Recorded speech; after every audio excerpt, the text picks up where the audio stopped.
Allohning payg'ambari sollallohu alayhi va sallam Abdulloh ibn Umarning yelkasidan ushlab, sahih hadisda shunday dedilar: كن في الدنيا كأنك غريب أو عابر السبيل.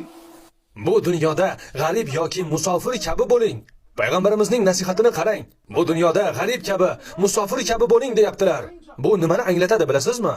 Nega endi Rasulullohning so'zlari siz va biz uchun yetarli bo'lmay qoldi? Payg'ambar nima deyaptilar? Sizning habibingiz nima deyaptilar?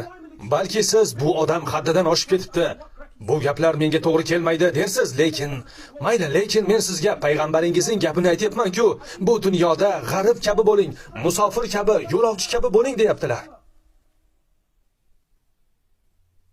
O'zingizni bu dunyoda g'aribdek his qilasizmi?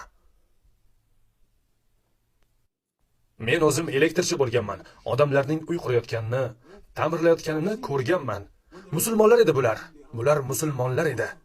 Men g'ayri musulmonlar haqida gapirmayapman, mavzular emas. Gap siz bilan biz haqimizda. Dinimiz bor, iymonimiz bor. Bir kun o'lishimizni bilamiz. Aniq bu, ammo men er-xotinlar, oilalar uylarini ta'mirlayotganini yoki yangidan qurayotganini ko'rganman. Hammom uchun plitka tanlashda, hammomdagi plitka uchun soatlar, kunlar plitka tanlashga sarflanadi. Bu rang mos tushadimi deydi. Polga shu rangdagi, shu o'lchamdagi plitkani oldik, devorga esa boshqasini qo'ymoqchimiz. Buni ko'ring-chi. Kunlab izlanish, dizaynlar, ranglar uyg'unligi, bu odam nima deyapti, u odam nima deyapti, hammasiga quloq solamiz. Kechirasiz, lekin bu hammasi nima uchun, birodarlar? Shuncha vaqt, shuncha o'y, shuncha kun nima uchun? Nima farqi bor? Plitka rangi qanday bo'lishi nimani o'zgartiradi? Buning sababi bitta.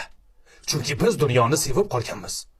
Chunki bu bizning uyimiz. Chunki biz bu yerda abadiy qoladigandek yashaymiz, abadiy. Plitkaning qanaqa o'lchamda bo'lishini ahamiyati, uning rangi qanday bo'lishi ham siz uchun ahamiyatli. Hatto bu rang tez urfdan chiqadimi yoki uzoq muddat zamonaviy bo'ladimi, bu ham siz uchun muhim.